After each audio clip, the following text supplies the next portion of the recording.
হত্যাযোগ্য করে তুলেছিল, আজকে তাদের পায়ে যে আমাদের কাছে রাজশাহী বিশ্ববিদ্যালয়ের সম্মানিত শিক্ষক মন্ডলী, আমি আমাদের বক্তব্যের সময় বলেছিলাম যে এখানে এমনও মানুষ বসে আছে যারা জুলাই নীরব ছিল, এটা দেওয়া উচিত।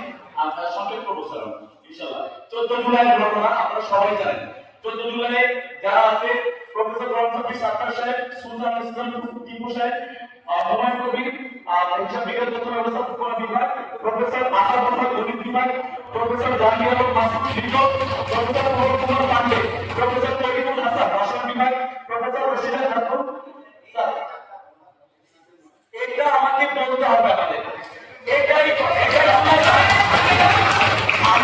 আমার মনে হয় যে এই অনুষ্ঠানের সৌন্দর্য তখনই নষ্ট হয়েছে যখন ফ্যাসিস্টগুলোকে সামনে বসা।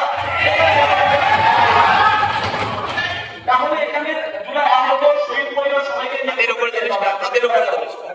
এটা হয়তো বা বলতে দিতে হবে না, আমরা বলে রাখতে পারি আমাকে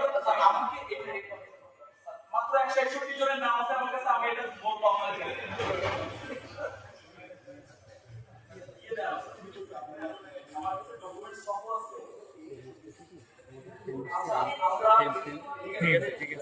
বক্তব্য এই প্রোগ্রামের পরপরই আমরা এখানে প্রেস ব্রিফিং করবো, আপনাদের সবার সামনে তালিকা এবং ডকুমেন্ট সহ দিয়ে দিব, আপনারা মিডিয়া গণমাধ্যম কর্মীরা এখানে থাকবেন, তারপরে আমরা তাদেরকে পৌঁছাই দেবো ইনশাআল্লাহ।